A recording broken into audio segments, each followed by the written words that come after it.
Hello and welcome to explore academy. I hope कि आप सभी की तैयारी कांस्टेबल की अच्छी ही चल रही होगी। आज की वीडियो में हम ये डिस्कस करेंगे, पहला कांस्टेबल का सिलेबस, मैथमेटिक्स का क्या रहता है, साथ में आपको कांस्टेबल की तैयारी कैसे करनी है। ठीक है, तो अभी के लिए आज आपकी पहली क्लास होगी ये कांस्टेबल के कोर्स की मैथमेटिक्स का, जिसमें हम सिलेबस डिस्कस करेंगे और साथ ही साथ में पहले वाला concept that is number system, वो भी हम शुरुआत करेंगे। अब कहानी ये है कि अब तैयारी करें कैसे। दो तरीके हैं, एक आप खुद से तैयारी कर रहे हैं और दूसरा आप कहीं से कोर्स ज्वाइन कर रहे हैं। खुद से भी तैयारी की जा सकती है, कहीं से आप कोर्स परचेज कर रहे हैं तो वहां से भी तैयारी की जा सकती है। बस उसका बेनिफिट ये होता है कि आपको थोड़ा बहुत कंटेंट एक्स्ट्रा मिल जाता है जिससे आप अपनी प्रिपरेशन कर सकते हैं। आप प्रॉपर डेमो क्लासेस लगाइए, डेमो नोट्स देखिए, आपको अच्छा लगता है तो आप ज्वाइन कीजिए। ठीक है, और जो दिवाली से पहले ज्वाइन करेगा उसके लिए द कोर्स विल बी, ये जो कोर्स होगा वो आपका, इसको पहले खत्म करते हैं फिर उसके बाद देखते हैं। 999, तो 999 में, बाकी उसके बाद जो आप कोर्स ज्वाइन करेंगे सेम कोर्स को तो आपका प्राइस हो जाएगा 2000। तो दिवाली से पहले यानी कि आपकी 31 और 1 तारीख, उससे पहले आप ज्वाइन कर सकते हैं। इच्छा आपकी है, जैसा आपको ठीक लगेगा। पहला कि आप तैयारी करें कैसे। अभी के लिए आपको जो मैथमेटिक्स है, रीजनिंग है, जीएस है और इंग्लिश वाला कंसेप्ट है, मेजरली आपके ये कोर एरियाज हैं। मैथमेटिक्स, इंग्लिश और रीजनिंग, इन तीनों में क्या करना है, आपको कंसेप्ट क्लैरिटी चाहिए होगी। अभी के लिए क्योंकि एचपीपीएससी सेटअप कर रहा है तो आप विश्वास नहीं कर सकते हैं कि भैया आपको इजी आएगा, डिफिकल्ट आएगा, कहाँ से कौन से सेक्शन में पूछा जाएगा, तो ये किसी को पता है नहीं। क्योंकि एचपीपीएससी का अपना ही तरीका होता है, तो यहाँ पर आपका लेवल जो है वो ज़्यादा भी हो सकता है। इसीलिए आपके पूरे के पूरे जितने भी कंसेप्ट बनते हैं मैथमेटिक्स में, जो प्रीवियस क्वेश्चंस पूछे गए हैं उनके बेसिस पर जाने की मेरे ख्याल से ज़रूरत नहीं है। आपको क्या करना है, मैथमेटिक्स के जो कोर एरियाज हैं वहां पर आपको उन्हें आपको पढ़ना है, वो क्लैरिटी आपको चाहिए होगी। फॉर एग्जाम्पल हम बात करते हैं टाइम एंड वर्क की, या फिर आप बात कीजिए परसेंटेज की। तो किसी भी टॉपिक की आप बात करते हैं उसमें आपको क्लैरिटी पहले चाहिए होगी। अगर वो क्लैरिटी आपके पास है तभी आप वो क्वेश्चन सॉल्व कर पाएंगे। ठीक है, the clarity of concept same आपका अप्लाई होगा रीजनिंग के लिए। ठीक है, और सेम आपका होगा इंग्लिश के लिए। इन तीनों का करना क्या है, आपने सबसे ज्यादा आपको प्रैक्टिस करनी पड़ेगी। तो जब आप प्रैक्टिस करेंगे यहां से होगा क्या कि एक आपकी स्पीड बढ़ जाएगी और दूसरा आपकी एक्यूरेसी बढ़ जाएगी। कांस्टेबल का खेल ही यही है, अंत में खेल यही है। लेकिन सबसे पहले तो आपको ये कंसेप्ट क्लैरिटी करनी पड़ेगी। आपको उस कंसेप्ट की पूरी जानकारी होनी चाहिए कि किसी भी तरह का क्वेश्चन आ गया, मान लीजिए थोड़ा बहुत ज्यादा लेवल का क्वेश्चन आ गया जो आपने सोचा नहीं था कि भैया हमको ये इसमें आ जाएगा, उससे थोड़ा ऊपर क्वेश्चन आ गया तो अब वो भी आप सॉल्व कर पाने की आपके पास क्षमता होनी चाहिए। तो पहले आपको वो कंसेप्ट क्लैरिटी चाहिए होगी मैथ, रीजनिंग और इंग्लिश में। ठीक है, जो भी कोर सब्जेक्ट्स हैं या कोर एरियाज हैं इनके, वो आपको कवर करने पड़ेंगे। देखो कि रीजनिंग का सिलेबस क्या है, इंग्लिश का सिलेबस क्या है, मैथमेटिक्स का सिलेबस क्या है, इन जनरल क्या है। ऐसा नहीं है कि इस पर्टिकुलर सिलेबस, इस पर्टिकुलर एग्जाम के लिए इसका सिलेबस क्या है। इन जनरल मैथमेटिक्स का सिलेबस क्या होता है जो बाकी एग्जाम में भी पूछा जाता है, सेम रीजनिंग के लिए और इंग्लिश के लिए भी। आज हम मैथमेटिक्स का जो सिलेबस है वो भी डिस्कस कर लेंगे। इसकी पीडीएफ आपको टेलीग्राम पर मिल जाएगी, जिसका लिंक आपको डिस्क्रिप्शन में मिल जाएगा और एप्लीकेशन का लिंक भी वहीं पर आपको मिल जाएगा। तो जब आपको ये चीजें हो गई, ये कंसेप्ट क्लैरिटी है, उसके बाद जाइए नेक्स्ट सेशन में, दैट इज प्रैक्टिस। जितना भी आप प्रैक्टिस करेंगे final result will be speed and accuracy, कि जितने जल्दी आप स्पीड पकड़ ली, और एक्यूरेसी से करना पड़ेगा आपको क्योंकि आपके पास चांसेस नहीं है। अगर कोई कांस्टेबल की तैयारी डेडिकेटली कर रहा है यहाँ पर, तो इसमें ये दो चीजें आपकी होनी चाहिए। लेकिन वो शुरुआत यहाँ से होती है, शुरुआत यहाँ से नहीं होती है। ठीक है, आप यहाँ से शुरुआत कर रहे हैं तो वो गलत चीज है। फिर दूसरी बात रही आपकी जीएस की। अब देखिए जीएस में क्या है, बहुत सारे स्टूडेंट हो सकता है कि डीपली या इधर उधर जो भी चीजें कर रहे होंगे अभी के लिए, यहां पर भी जितने पीवाई क्यू हैं एचपीपीएससी के, वो सारे के सारे पढ़ लो। जितने भी हैं एचपीपीएससी, चाहे वो एचएस लेवल का क्यों ना हो। वहां एचएस लेवल में क्या होता है कि वहां पर आपको स्टेटमेंट मिलेगी, तो उन स्टेटमेंट से सिंगल लाइन क्वेश्चन बन जाता है। आपको स्टेटमेंट वाइज क्वेश्चन तो नहीं आएंगे, लेकिन उससे होता क्या है कि स्टार्टिंग में आपके कुछ एक क्वेश्चन बन जाते हैं, पहली स्टेटमेंट से क्वेश्चन बन गया, दूसरी स्टेटमेंट से क्वेश्चन बन गया। तो अगर आप डेडिकेटली तैयारी कर ही रहे हैं तो कितना ही टाइम लग जाएगा आपको पीवाईक्यू पढ़ने के लिए, तो वो सारे के सारे पीवाईक्यू आप पढ़ लो। साथ में जो प्रैक्टिस सेट्स होंगे वहां से आपको ये एमसीक्यू मिल जाएंगे। तो ध्यान अपना यहां पर रखिएगा ज्यादा, इन 3 टॉपिक पर।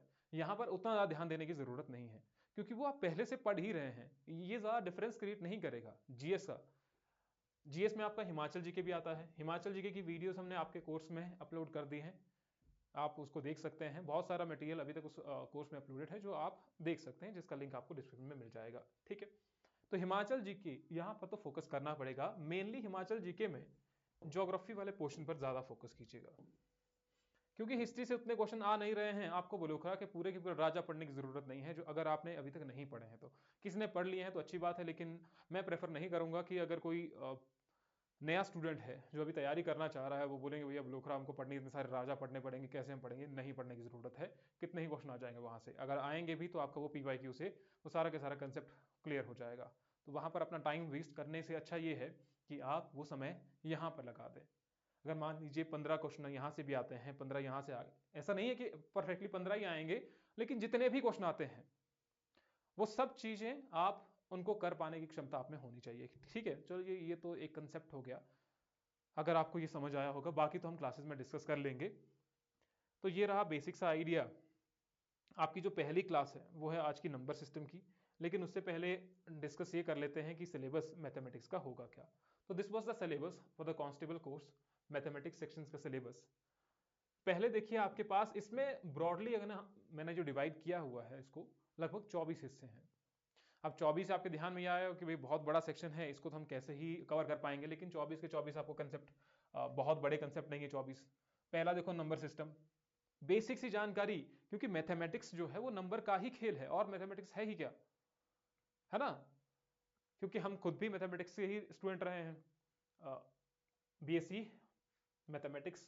ठीक है, डिविजिबिलिटी रूल है, देन हमारे पास यूनिट प्लेस डिजिट है। अब देखिए ये जो है, ये वाले जो कंसेप्ट है, ये बेसिक से कंसेप्ट है, इसमें बहुत ज्यादा आगे जाने की जरूरत नहीं है। बेसिक से कंसेप्ट है जिनकी जानकारी आपको होनी चाहिए, एक एक लेक्चर में ये कंप्लीट हो जाएगा, एक लेक्चर जाने की जरूरत नहीं। जैसे स्केयर एंड रूट्स, तो स्केयर रूट्स में अगर आप बात करेंगे तो यहां पर ज्यादा जाने की जरूरत नहीं है। आपको पता होना चाहिए क्यूब का शॉर्टकट क्या होता है, लगभग 20 तक आपको पता होना चाहिए क्यूब रूट क्या होता है, उसका स्केयर रूट क्या होता है, या फिर क्यूब क्या होता है।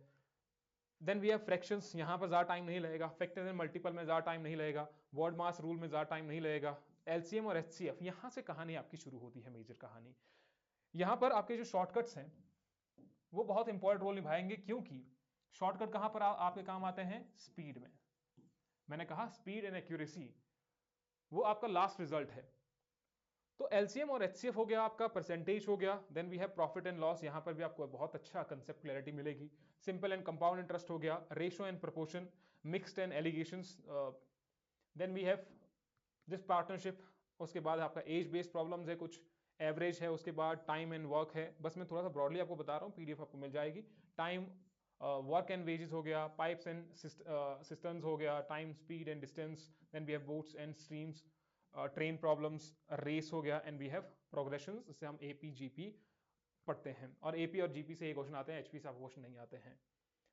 तो ये ब्रॉड सा सिलेबस है। वैसे ही आपका रीजनिंग का भी सिलेबस होगा, एक एक करके हम कंसेप्ट को पूरा पढ़ेंगे। जैसे कि आज की क्लास में आपका नंबर सिस्टम जो है वो क्लियर हो जाएगा।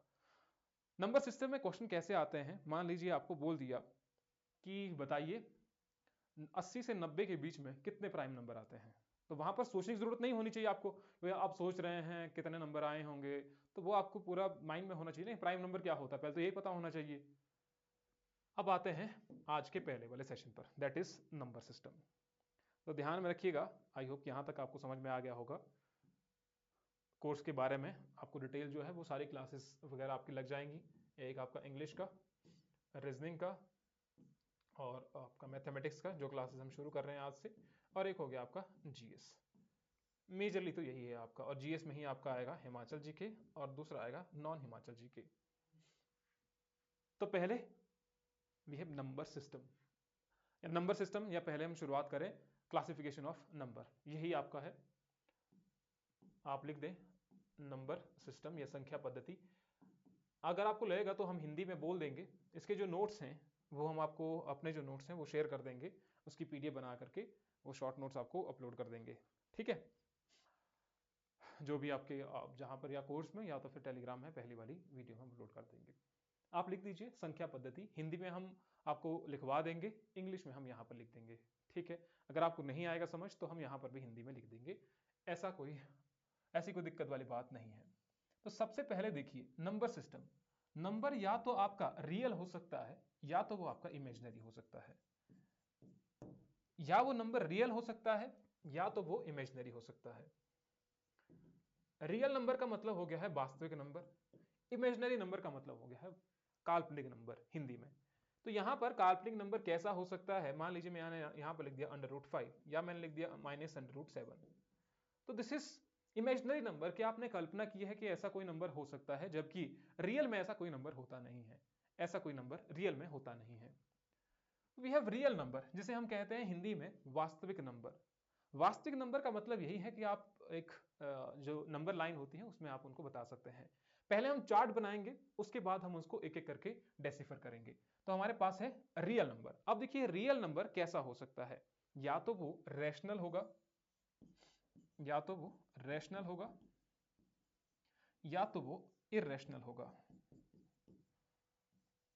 या तो वो इररेशनल होगा। जो रैशनल नंबर है उसे कहते हैं हिंदी में परिमेय संख्या,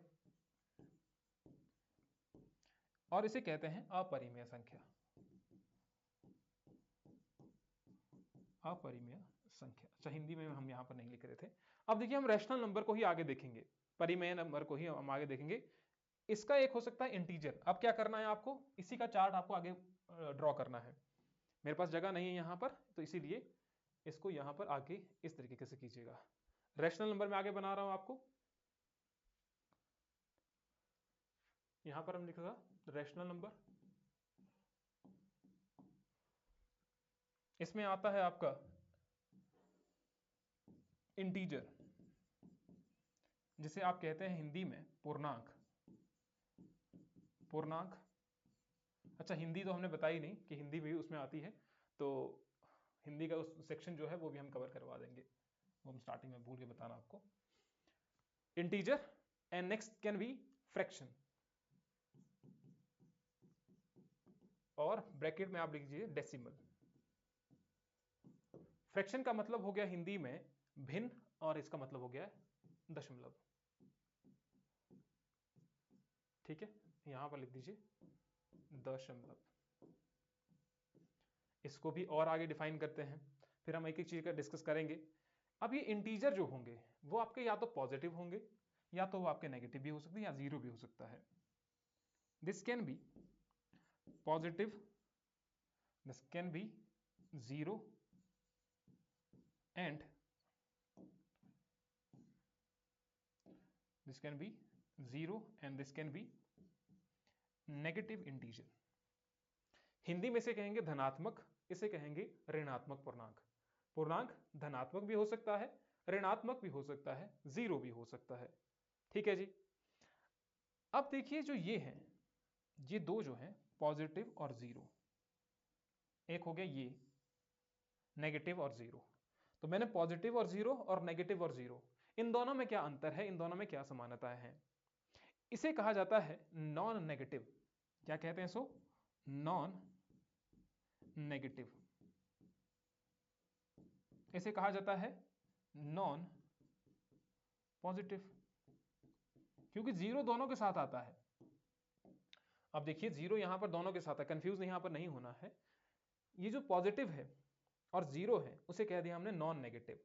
नॉन नेगेटिव का मतलब हो गया है गैर ऋणात्मक, गैर धनात्मक, कि इसमें धनात्मक नहीं होगा, बेस जीरो भी इसके साथ होगा लेकिन धनात्मक यहां पर नहीं होगा। पॉजिटिव और जीरो के साथ मैंने लिखा है यहां पर नॉन नेगेटिव। इसी को नीचे क्लासिफाई करके, इसी को नीचे क्लासिफाई करके आप लिखेंगे, हम अगली स्लाइड में लिखते हैं नॉन नेगेटिव में, जो यहां पर मैंने लिखा था नॉन नेगेटिव में, नॉन नेगेटिव, ठीक है। यहां पर आपका है होल नंबर, और दूसरा हमारे पास है the classification of non negative, दूसरा है नेचुरल नंबर। ठीक है। होल नंबर को हिंदी में कहा जाता है पूर्ण संख्या और इसे कहा जाता है प्राकृतिक संख्या। और ये हो गया आपका पूर्ण संख्या।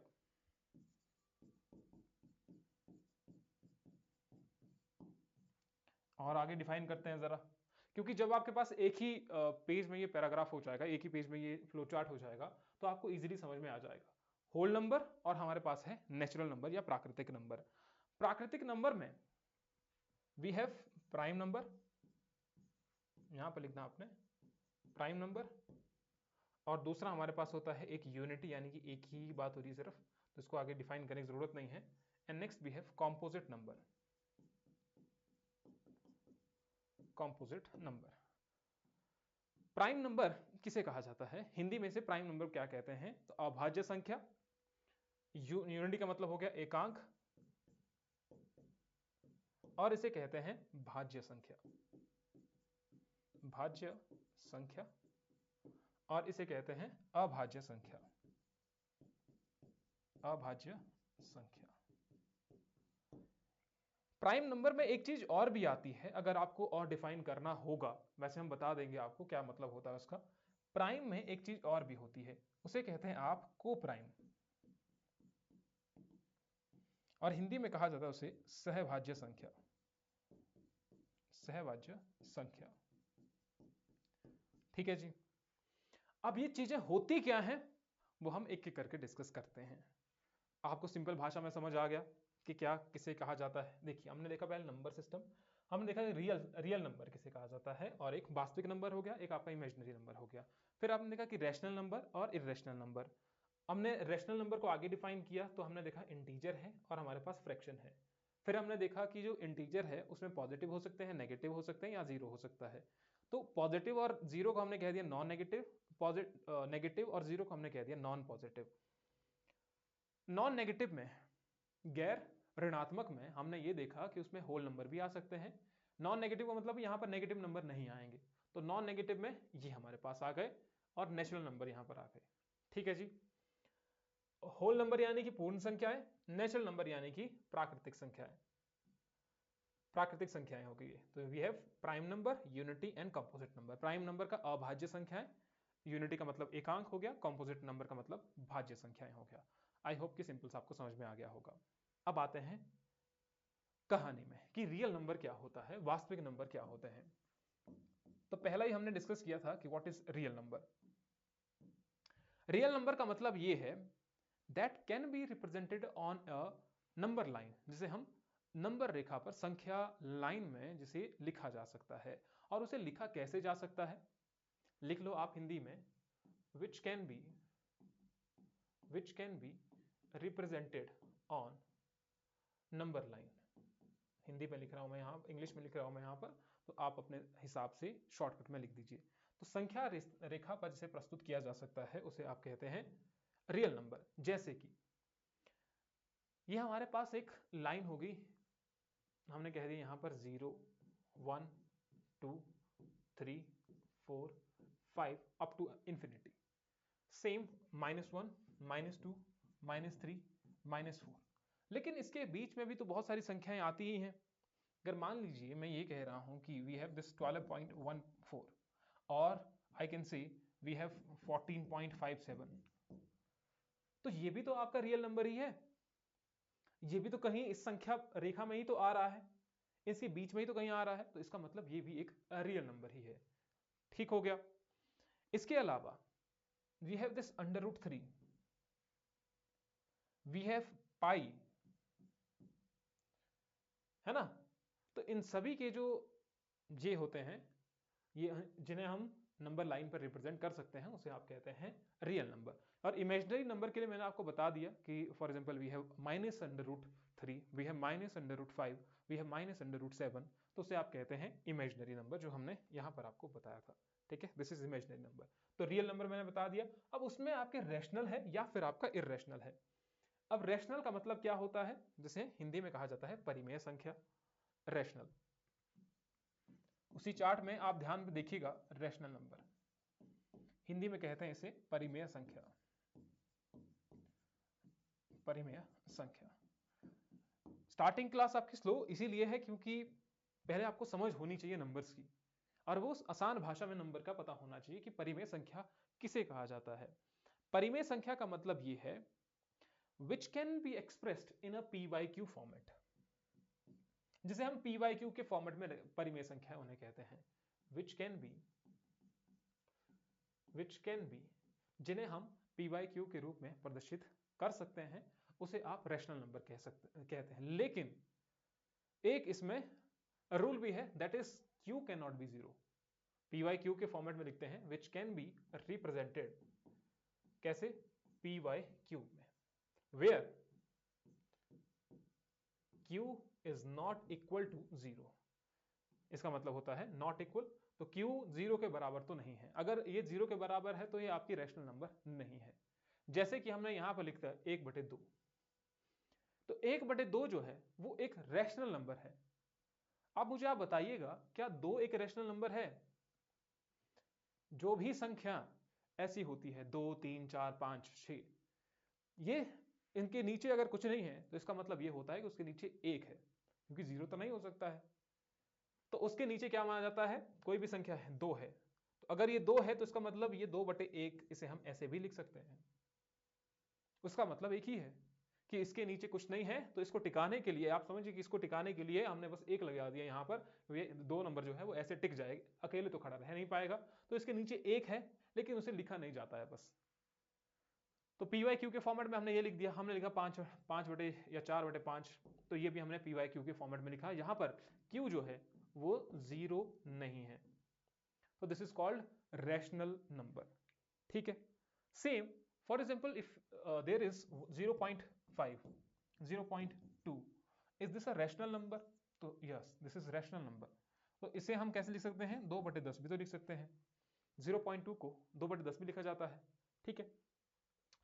नेक्स्ट हमारे पास है irrational number which can not be represented in the form of P Y Q, जिसे हम पी वाई क्यू के फॉर्मेट में नहीं लिखा जाता है, उसे हम कहते हैं इर्रेशनल नंबर। आप लिख दीजिए इर्रेशनल, अपरिमेय संख्या है।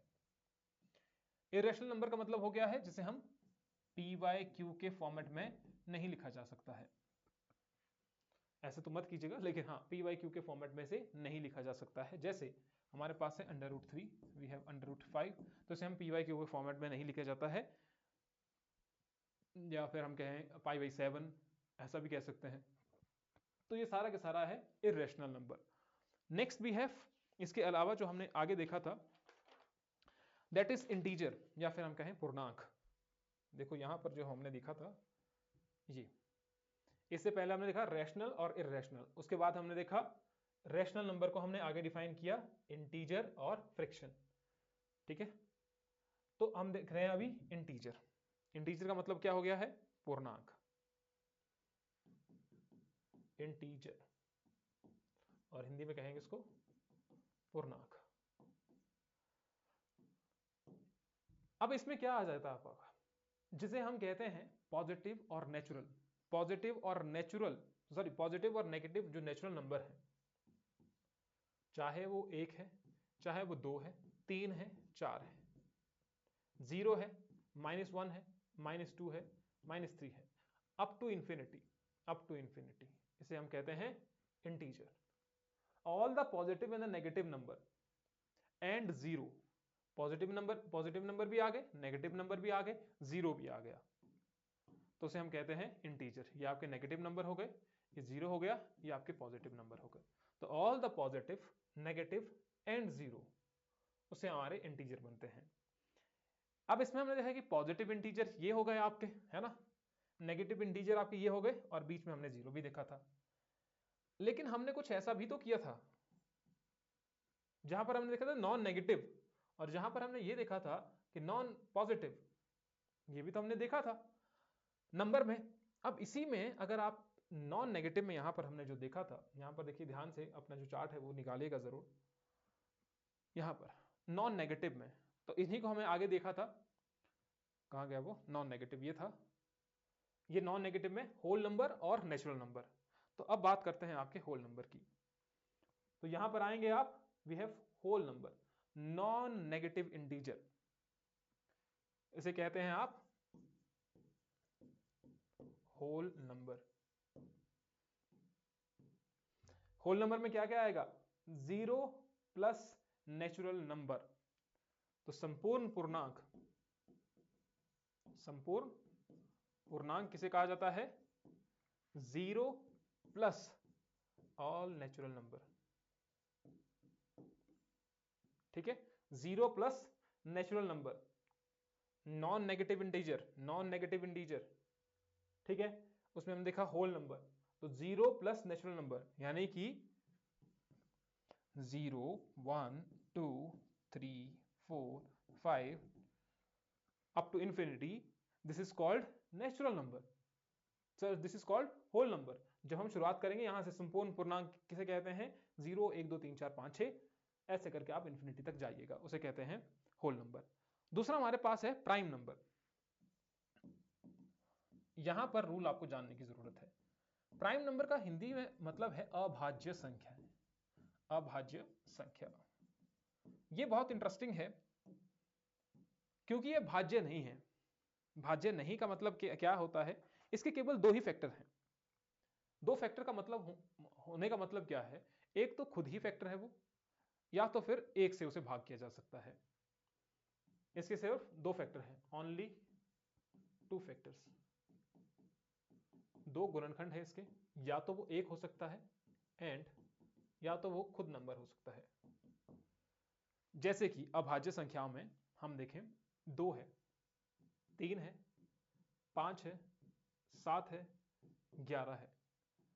अब मान लीजिए हमने इसके बीच में 9 नहीं लिखा है यहां पर, लेकिन 9 किसके से भाग होता है? तो 1 से भी भाग होता है, 3 से भी तो होता है और 9 से भी तो होता है ना? कटता तो पूरा ही है ना। हमने लिखा कि 9/1 का मतलब हो गया 9, 9/3 का मतलब हो गया 3, 9/9 का मतलब हो गया 1। तो इसका मतलब ये सभी से कट ही रहा है, सभी तो कट रहा है ना। हमने यहां डेफिनेशन में तो ये लिखा कि इसके सिर्फ दो ही वेक्टर हैं, या तो वो एक हो सकता है या तो वो खुद ही हो सकता है। यहां पर तो हमारे पास 3 भी है, यहां तो 3 भी है, तो इसका मतलब 9 जो है वो प्राइम नंबर नहीं है, अभाज्य संख्या नहीं है, इसे हम भाग किया जा सकता है। तो सिंपल समझ के, जैसे 12 है तो 12 को भी हम भाग दे सकते हैं, 2 से दे रहे हैं, 6 से दे रहे हैं, 12 से दे रहे हैं, 4 से दे रहे हैं, तो वो हो सकता है। लेकिन 2 3 5 7 11 इस तरीके से आप आगे की ओर भी चलते जाएंगे। वी हैव 13 आप लिखेंगे यहाँ पर, 17 आप लिखते हैं, 19 आप लिखते हैं, इस तरीके से जितने तक आप जाएंगे। यहां पर एक रूल और भी है, और भी यहां से क्वेश्चन कई बार आते हैं। एक तो आपको प्राइम नंबर पहचानने हैं कि प्राइम नंबर कैसे पहचानना है, दूसरा ये कि सबसे छोटा जो पूर्णांक है, जो सबसे छोटा स्मॉलेस्ट प्राइम नंबर है, वो आपका 2 है। This is smallest, smallest prime number. यह क्वेश्चन आपको मान लीजिए ये आ गया कि what is the smallest 3 digit number, smallest 3 digit prime number, prime number, PN को मैं प्राइम नंबर कर रहा हूं, तो स्मॉलेस्ट 3 डिजिट का प्राइम नंबर कौन सा होगा? तो वो है आपका 101। ठीक है, स्मॉलेस्ट 3 डिजिट नंबर, ये 3 लिखा मैंने यहां पर। ठीक है, स्मॉलेस्ट 3 डिजिट नंबर। यहां स्मॉलेस्ट तो कर दिया, लार्जेस्ट कौन सा हो सकता है? लार्जेस्ट 3 डिजिट प्राइम नंबर, तो वो क्या होगा? ये तो स्मॉलेस्ट हो गया 101। We have largest number is 997, याद रखना ये 997। Smallest prime number 2, smallest 3 digit का प्राइम नंबर 101, लार्जेस्ट 3 डिजिट का प्राइम नंबर 997। तो ये एक चीज हो गई यहां से। इसके अलावा मान लीजिए क्वेश्चन ऐसा आ गया कि 1 से 100 के बीच में कितने प्राइम नंबर है? 1 to 50 पहले देखते हैं। तो 1 से 50 के बीच में जो याद आपको रखने हैं, 15 प्राइम नंबर है। 1 से 100 के बीच में 25 प्राइम नंबर है। तो ये भी आपको याद रह गया कि आपने यहां पर 10 ही तो जोड़े यहां पर आपने। ठीक है, लेकिन 1 से लेकर के 200 के बीच में जो प्राइम नंबर की संख्या है वो है 46, जो आपको याद रखना है। ठीक है, 1 से 500 के बीच में जो प्राइम नंबर की संख्या है वो है 95। 1 से 1000 के बीच में 168 प्राइम नंबर है, जो कि आपको याद रखने हैं। तो 1 से 50 के बीच में 15 प्राइम नंबर, 1 से 100 के बीच में 25 प्राइम नंबर, 1 से 200 के बीच में 46 प्राइम नंबर, 1 से लेकर 500 के बीच में 95 और 1 से लेकर 1000 के बीच में 168 प्राइम नंबर होते हैं, जो कि आपको याद रखना है। मान लीजिए वही क्वेश्चन मैंने आपको पहले पूछा था कि बताइए 40 से 50 के बीच में कितने प्राइम नंबर है। ऑप्शन है आपके 2, 3, 5। इन सब में से कितने प्राइम नंबर है? सोचिए जरा थोड़ी देर के लिए कि लगभग कौन कौन से प्राइम नंबर हो सकते हैं। सोचिए जरा, 1 मिनट है आपके पास, सोच सकते हैं आप। ठीक है, फिर मैं यहां पर लिखता हूं, सोचिए 40 से 50 के बीच में कितने नंबर हो सकते हैं। तो 40 खुद तो नहीं है, 41 आता है उसके बाद, 42 नहीं है, 43 तो है भैया, 43 किसी से होगा नहीं, होता नहीं है, लेकिन 45 होता है भाग। 8 गुना 5, 8 गुना 5 नहीं, 9 गुना 5, 43 हो गए, 44 होता है, 45, 46, 47, 48 और 49, अगर आप 48 और 49 की बात करते हैं तो वो भी होते हैं, 50 भी होता है। तो हमारे पास है 3 प्राइम नंबर। क्वेश्चन ऐसा भी आ सकता है कि बताइए 40 और 50 के बीच में कितने प्राइम नंबर हैं। प्राइम नंबर का मतलब क्या होता है? जिसके 2 फैक्टर होते हैं, या तो वो खुद से भाग होता है या तो वो 1 से भाग हो सकता है, इसके अलावा किसी से नहीं होता है, 2 ही फैक्टर इसके होते हैं। नेक्स्ट है कि आप प्राइम नंबर को चेक किस तरीके से करेंगे। मान लीजिए कोई बड़ा नंबर है, आपको दे दिया, आप बताइए कि इसका प्राइम नंबर क्या है। आपको कह दिया कि 193 है। 193 क्या प्राइम नंबर है या नहीं है? अब आप इसको भाग करते रहेंगे, लेकिन भाग किससे करें कि नहीं करें, आप कैसे करेंगे इसको? सोचिए जरा, आप खुद भी सोचिए कि 193 को आप भाग करेंगे किससे करेंगे।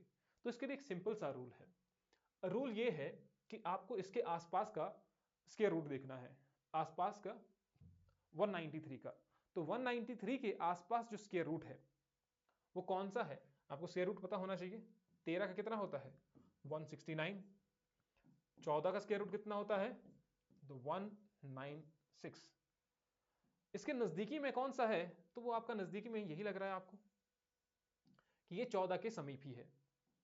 तो जो इसके समीप स्क्वायर रूट होगा, जो इसके समीप स्क्वायर रूट होगा, उससे छोटे आपको संख्याएं देखनी है। तो यानी कि 14 से छोटी जो प्राइम नंबर है वो आपको देखना है। तो 14 से जो छोटे प्राइम नंबर की संख्या है वो कौन कौन सी है?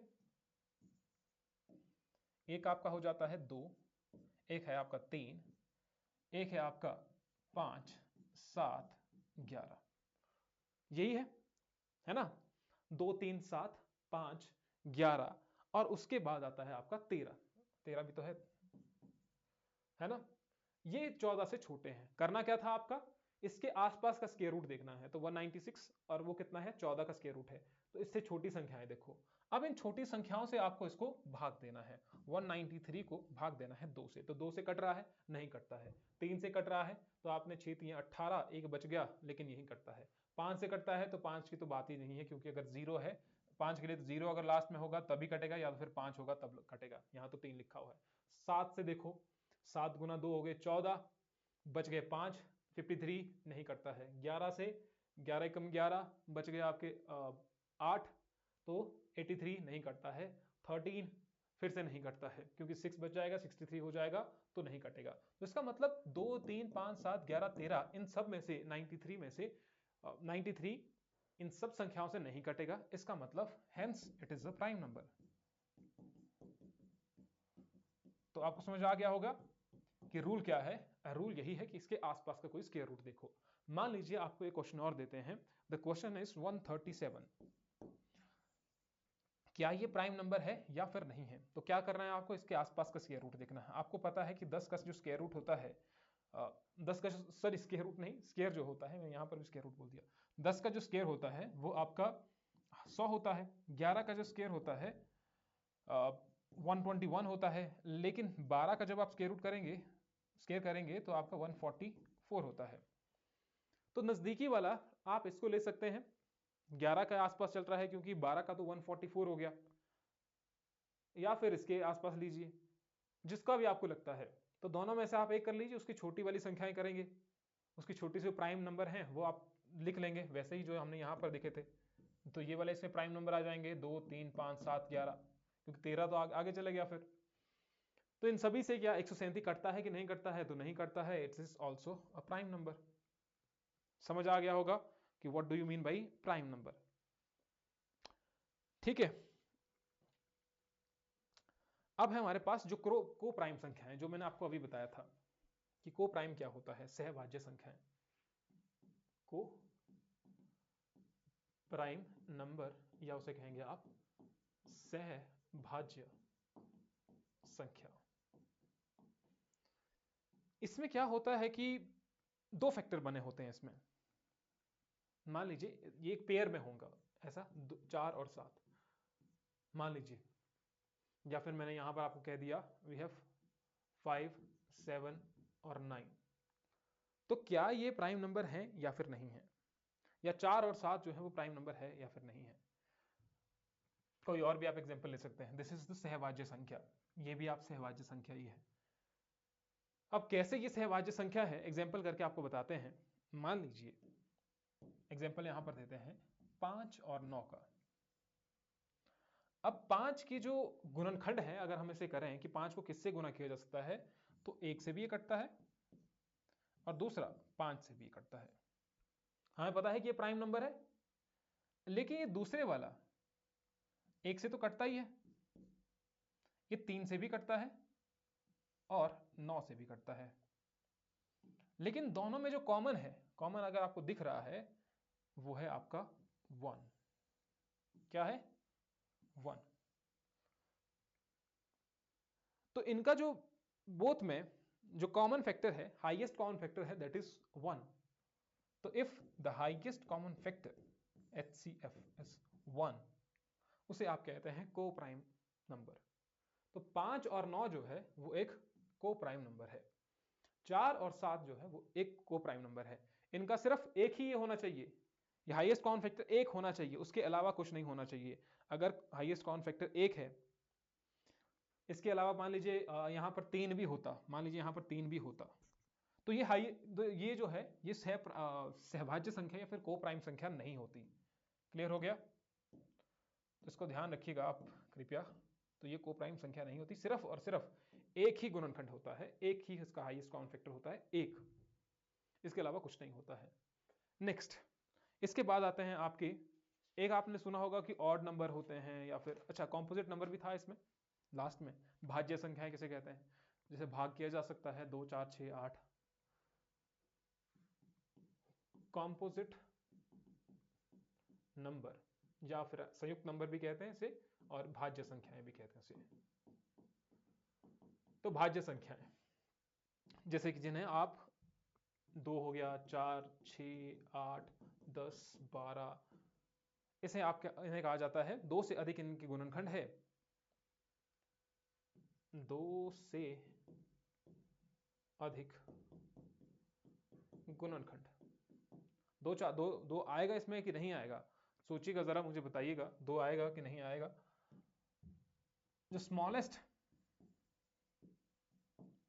भाज्य संख्या है, स्मॉलेस्ट भाज्य संख्या है वो है 4। अब आप कहेंगे कि 2 क्यों नहीं है? तो मैंने आपको सोचने के लिए कहा था अभी कि 2 कॉम्पोजिट नंबर नहीं है, क्योंकि इसके 2 से अधिक गुणनखंड होने चाहिए। 2 के तो 2 ही है, या तो 1 से कटेगा या तो 2 से कटेगा। लेकिन अगर हम 4 की बात करते हैं, अगर 4 की बात हम करते हैं, तो 4 किससे किससे कटता है? 1 से भी कट जाता है, 2 से भी कटता है, या फिर 4 से भी कटता है। वैसे ही जो 6 है, 1 भी है, 1 तो सभी के लिए है ही कॉमन, दूसरा 3 भी है और 6 भी है। वैसे ही 8 की बात करें, 10 की बात करें, 12 की बात करें, यही सब चीजें आपकी HCF और LCM में भी काम आएंगी। तो ये हो गया स्मॉलेस्ट जो भाज्य संख्या है, that is 4। Next is odd और इवन नंबर, सम और विषम संख्याएं, ऑड एंड इवन नंबर्स। तो ऑड और इवन नंबर क्या कहानी होती है भैया? ऑड नंबर का मतलब ये है, जिसे आप रिमाइंडर जब भी आप भाग देंगे तो आपके पास रिमाइंडर 1 बचेगा ऑन डिवीजन बाय 2, तो आपके पास जो रिमाइंडर बचेगा वो कितना बचेगा? 1। लेकिन जो इवन नंबर है वहां पर जब भी आप भाग देंगे 2 से, ठीक है, ऑन डिवीजन बाय 2, तो आपके पास रिमाइंडर बचेगा 0। जैसे कि 0, 2, 4, 6, आपके पास रिमाइंडर कुछ भी नहीं बचेगा, लास्ट में कुछ भी नहीं बच रहा है कटकटा करके, ठीक है। जैसे कि मान लीजिए 6 है यहां पर, तो आपने 2 से इसको भाग दिया तो 3 दूनी 6, तो आपके पास बचा कुछ? यहां पर कुछ भी नहीं बचा, तो इसका मतलब वो क्या है? वो इवन नंबर है। इसके लिए एक रूल भी है जिसे हम कहते हैं